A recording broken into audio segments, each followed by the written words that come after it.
Madam मुझे ऐसा लग रहा है आप आहिस्ता-आहिस्ता मुझे मारना भी शुरू कर देंगी। इतनी ताकत है आपके अंदर माशाल्लाह, इतनी ज़बरदस्त एनर्जी है और इतने तीखे सवालात आप तैयार करके आई हैं। खालिद भट्ट साहब को कौन नहीं जानता, उन्होंने एक सैल्यूट किया। उस्मान राज ये वही 50,000 वाले हैं जिसको लोगों ने बड़ा अप्रिशिएट किया था। इन्होंने अपनी सालियों को 1,000 का नोट और साथ एक 50 का नोट देके टाल दिया था। और जब फ़िल्म खत्म हो गई, लोग घरों को जा रहे थे तो भट्ट साहब वहीं मौजूद थे। तो एक चैनल वाली खातून आई, वो इंटरव्यू कर रही थी, उन्होंने कहा भट्ट साहब आप अभी तक यहाँ हैं, फ़िल्म खत्म हो गई। तो उन्होंने कहा मैं सकते में हूँ, लाइक मैं उसके तासुर में चला गया हूँ कि यार ऐसा काम भी हो सकता है। ये एक बड़ी अच्छी और बड़ी मोटिवेशनल मूवी है। इस मैं चाहती हूँ कि आप ऑडियंस को जो है ना अपने मुँह से, अपनी ज़ुबान से जो इसकी एक स्टोरी जो है वो बताएँ, ताकि ऑडियंस के अंदर एक थोड़ा-सा जो है वो पैदा हो कि हाँ, हमें भी ये मूवी देखनी चाहिए। और उस्मान राज ने एक बड़ी अच्छी काविश की है, एक बड़ी अच्छी जो है वो मूवी मुतारिफ़ करवाई है कि मतलब पहले, इससे पहले हमने इस तरह की कोई चीज़ नहीं देखी। देखी और मेरे साथ मौजूद हैं उस्मान राज, जिन्होंने छू लिया है आसमान। इनकी एक मूवी आई है, बहुत ही ज़बरदस्त मोटिवेशनल मूवी है और उसने टक्कर दी है पूरी पूरी इंडस्ट्री को हिला के रख दिया इनकी मूवी ने। और एक ऐसी मोटिवेशनल मूवी जिसको देखने के बाद आपको ये एहसास होगा कि पाकिस्तान की 90% पर्सनैलिटी जो डिप्रेशन का शिकार है, उसको डिप्रेशन से निकालने के लिए और अवाम के अंदर मोटिवेशन पैदा करने के लिए इन्होंने वो मूवी जो है वो बनाई है। उसमें इन्होंने एज अ हीरो प्ले किया है और एक ऐसा किरदार इन्होंने प्ले किया है कि जिसको देखने के बाद आपके अंदर मोटिवेशन पैदा होगी और आपको पता चलेगा कि आपको ज़िंदगी में क्या करना चाहिए। आपके अंदर एक ऐसा जज्बा पैदा होगा कि उस जज्बे की वजह से आप आगे जा सकेंगे और वो काम कर सकेंगे जो आप सिर्फ सोचते ही रहते हैं, कर नहीं पाते। आइए उनके साथ बात करते हैं और उनसे पूछते हैं कि ये जो आइडियाज़ और जिस तरह से उन्होंने मूवी में काम किया है, ये इनको इससे पहले किन किन मुश्किलात का सामना करना पड़ा और किन किन चीज़ों को इन्होंने उसमें फेस किया। आइए इनके साथ बात करते हैं। आपको ठंड नहीं लग रही? नहीं नहीं अच्छा, बिल्कुल नहीं अच्छा, लग अच्छा। रही। लोगों को तो इस वक़्त घरों में भी ठंड लग रही है और जो कैमरे के पीछे लोग खड़े हैं ना माशाल्लाह उनको भी लग रही है। तो मैं लेकिन आपकी एनर्जी देख के बहुत खुशी हुई। पहली तो आपको दाद ये है कि आप बड़ी बर्जुस्तगी है आपके अंदर, बड़ी एनर्जी है। एनर्जी कम होती है लोगों के अंदर। जी, तो ये पहली मेरी तरफ से एक थैंक यू खूबसूरत सो बात मच। आपके नाम।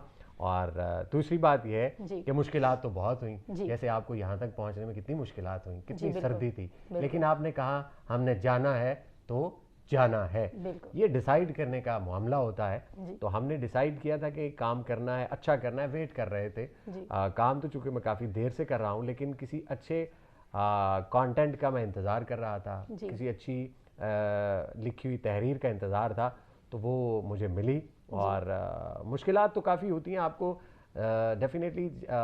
बहुत सारी इधर उधर से भी ऑफर्स हो रही होती हैं, बहुत सारे ऐसे इररेलेवेंट कैरेक्टर्स भी आपको ऑफर होते हैं जो आप नहीं करना चाह रहे होते। जी तो मैंने काफ़ी ऐसी चीज़ों को फेस किया। मैं नहीं चाहता था मैं उस तरह की कोई भी चीज़ करूं। तो ये एक ऐसी अपॉर्चुनिटी थी जो काफ़ी देर बाद मिली, लेकिन अप टू द मार्क थी, तो मैंने फ़ौरन इसे अवेल कर लिया। और फिल्म के दौरान बड़ी मुश्किलें हुई। कभी शूट डिले हो जाता था, कभी जनाब फिल्म डिले हो जाती थी, कभी कोरोना आ गया, कभी कुछ हो गया, कभी कुछ हो गया। तो काफ़ी मुश्किलात थी और कभी पैसे भी कम पड़ जाते थे कंपनी वालों के। जी लेकिन इन सारी मुश्किलात के बावजूद फिल्म बन गई और बनने के बाद सिनेमा में लग गई। और अब जो फाइनली ये यूट्यूब पर मौजूद है, अवेलेबल है। और आपने तो देख ली, आप सब देख सकते हैं। अच्छा, मैं आपसे ये सवाल पूछना चाहती हूँ कि जब ये डायरेक्टर ने आपको बताया कि मेरी आपने ये रोल प्ले करना है, जी, ये आपने रोल प्ले करना है, वो रोल को देखते हुए आपने ये नहीं सोचा कि हमारी जो इंडस्ट्री है वो तो टाइटैनिक जहाज की तरह डूब चुकी है, तो अब ये जो रोल है ये किस तरीके से लोगों को क्लिक करेगा, लोग इसको देखेंगे नहीं देखेंगे, लोग इसको पता नहीं पसंद करेंगे, अप्रिशिएट करेंगे? क्योंकि हमारी जो इंडस्ट्री है आप देख सकते हैं कि वो गुजरों से और ये नसीबो लाल के गाने और इस तरह के वो गंडासों वाली चीज़ें इससे बाहर ही नहीं निकलती है। यानी कि आप कोई भी मूवी देखें उसमें एक गंडासा पकड़ा हुआ पहना हुआ बंदा आपको मिलेगा, कोई जिसने आके सीधी बड़क मारनी होती है। तो ये देखने के बाद आपको फील नहीं हुआ कि ये मैं कुछ अलग करने जा रहा हूँ, इंडस्ट्री में एक नई चीज़ लेकर आ रहा हूँ? मैडम मुझे ऐसा लग रहा है आप आहिस्ता आहिस्ता मुझे मारना भी शुरू कर देंगी। इतनी ताकत है आपके अंदर माशाल्लाह, इतनी ज़बरदस्त एनर्जी है और इतने तीखे सवालात आप तैयार करके आई हैं, ये भी बड़ी ज़बरदस्त बात है। नहीं, ऐसा नहीं है। जी बात यह है कि जब अगर हम यही सोचते रहेंगे जी कि लोग तो ये देखते हैं तो हम क्यों बनाएं, जी तो फिर तो हम कभी काम नहीं करेंगे ना। जी आप जब नहीं आई थी ना, आपको बहुत सारे लोगों ने कहा होगा तुम क्या कर लोगी, तुमसे पहले इतने एंकर हैं, तुमसे पहले इतने यूट्यूबर काम कर रहे हैं, तुम कोई नया जाविया ले आओगी, तुम कोई नया सवाल पूछ, ऐसा कहा होगा आप। लेकिन आपने अपने अंदर यकीनन सोचा होगा कि जो लोग दूसरे नहीं कर रहे ना, मैं वो करूंगी। आज आपको एक बंदा देखेगा, कल आपको 2 देख लेंगे, परसों आपको 3 देखेंगे, लेकिन देखेंगे जरूर, टाइम लगता है। ये एक स्लॉट है। अगर 100 लोग बैठे हों और वो एक तरह का कंटेंट देख रहे हैं 100, तो आपने एक डिफरेंट कंटेंट दिया, उसमें से एक ने देखा, फिर वो दूसरे को बताएगा, दूसरा तीसरे को बताएगा, तो आहिस्ता आहिस्ता वो जो 100 उस तरफ थे ना, वो इस तरफ हो जाएंगे। टाइम लगेगा, वक्त लगेगा, चेंज आ जाता है। तो हमने ये चीजें नहीं सोची कि लोग नहीं देखेंगे, क्या हो जाएगा, हमारे पैसे ज़ाया हो जाएंगे, फ्लॉप हो जाएगी, ये हो जाएगा, इंडस्ट्री तो डूब रही है, इंडस्ट्री कहीं नहीं डूब रही, इंडस्ट्री काम कर रही है। लेकिन काम में हमने ये देखना है कि अच्छा काम या बुरा काम, किस तरह का काम हो रहा है भाई। वो इसलिए, वो जो भी बातें आपने कही हैं, वो चीजें इसलिए बनती हैं, लोग उन्हें देखते हैं। आप एक चीज देखेंगे नहीं, कौन बनाएगा? किसी के पास इतना फालतू पैसा नहीं है किसी के पास, मेरे पास तो नहीं है, आपके पास भी नहीं। हम देखते हैं तो लोग बनाते हैं ना, हम नहीं देखेंगे लोग नहीं बनाएंगे। तो अब लोगों को इस तरफ, हम इस तरह पहला स्टेप लिया है कि भाई इस तरह का कंटेंट, ये भी एक फिल्म की टाइप है, इस तरह की चीजें भी लोगों को एंटरटेन कर सकती हैं। एंटरटेन जरूर करें आप लोगों को, लेकिन एक तहरीक दें, एक मोटिवेशन दें, एक जज्बा भी दें ना। जो फिल्म देख के जाए वो कुछ बनने का भी सोच कर जाए, फिल्म देखकर सिर्फ रिलैक्स होकर घर मत चला जाए। तो ये एक ऐसी काविश है।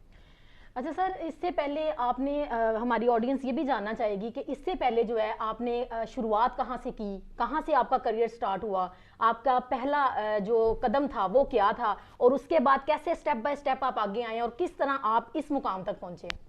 पहला कदम जो था वो तो रेडियो था जी मेरा जी। रेडियो पाकिस्तान, जहाँ से मुझे बोलने की तरबियत मिली जी। और रेडियो से फिर टेलीविज़न की तरफ चले गए हम। जितने भी चैनल्स हैं उन सब के साथ काम किया जी। और अजोका थिएटर, जो कि पाकिस्तान का एक लीडिंग थिएटर ग्रुप है, जो दुनिया भर में अपने ड्रामे पेश करता है, क्लासिकल जो ड्रामे हैं वो वाले, पढ़े लिखे।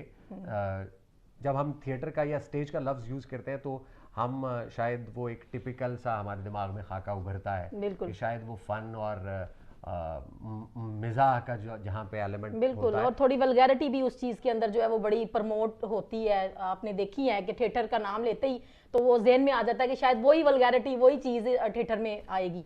तो बहरहाल हम कोशिश कर रहे हैं कि हम उसके पैरेलल एक ऐसा थिएटर लोगों को दिखाएं जो लोगों को एजुकेट करे। हमारे जितने ड्रामाज हैं वो मकसदियत पर मबनी होते हैं।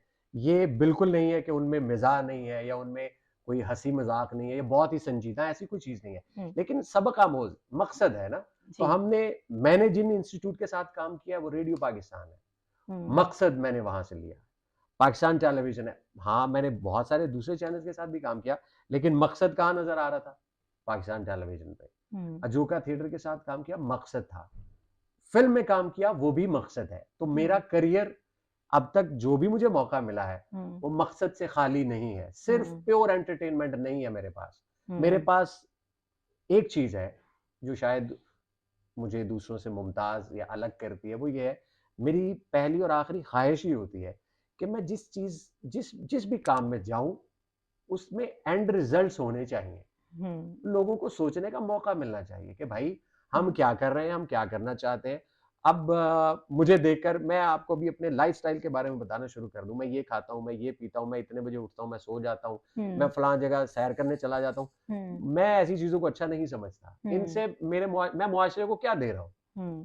तो मुझे ख्वाहिश ये है कि कोई अच्छा जुमला, कोई अच्छा शेर, कोई अच्छी बात, कोई अच्छा लफ्ज, हो सकता है मेरे कहने से किसी ने आगे बढ़ना हो, मुमकिन है ना, तो मेरी बात का इंतजार कर रहा हो। बिल्कुल, आप आई, आपने बोलना शुरू किया, तो आपने मुझे एनर्जी दी ना, तो आपकी एनर्जी ट्रांसफर हुई, ट्रांसफर होके लोगों तक पहुंचेगी।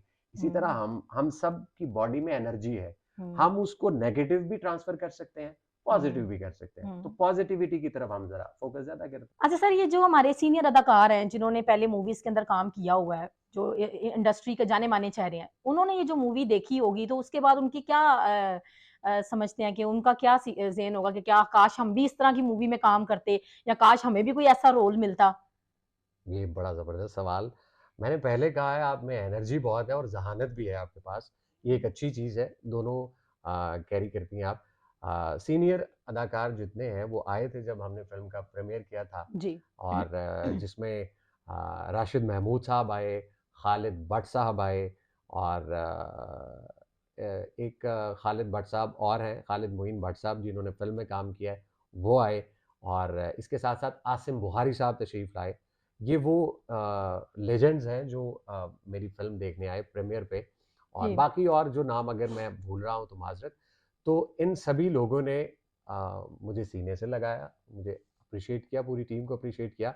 और खालिद भट्ट साहब को कौन नहीं जानता, उन्होंने एक सैल्यूट किया। जैसे ही फिल्म खत्म हुई, मैं बाहर निकला सिनेमा से, हुँ। तो उन्होंने मुझे सैल्यूट किया यूं।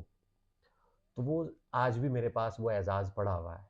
वो एक प्राइड ऑफ परफॉर्मेंस आदमी है, जितना काम किया उन्होंने। और जब फिल्म खत्म हो गई, लोग घरों को जा रहे थे, तो भट्ट साहब वहीं मौजूद थे। तो एक चैनल वाली खातून आई, वो इंटरव्यू करे, तो उन्होंने कहा भट्ट साहब आप अभी तक यहाँ हैं, फिल्म खत्म हो गई। तो उन्होंने कहा मैं सख्ते में हूँ, लाइक मैं उसके तासुर में चला गया हूँ कि यार ऐसा काम भी हो सकता है, इससे हुँ। पहले क्यों नहीं हुआ। क्यों नहीं हुआ? तो ये सीनियर्स की तरफ से ये रद्द अमल था। राशिद साहब ने बहुत अप्रिशिएट किया, आसिम बुखारी साहब ने बहुत अप्रिशिएट किया इस चीज़ को कि यार ऐसी चीज़ ऐसी बननी चाहिए, ऐसा काम होना चाहिए। तो ये सब ने इसको सराहा है, हुँ। सबको ये पसंद आई है, सब हुँ। चाहते हैं कि इस तरह की चीज़ें बने।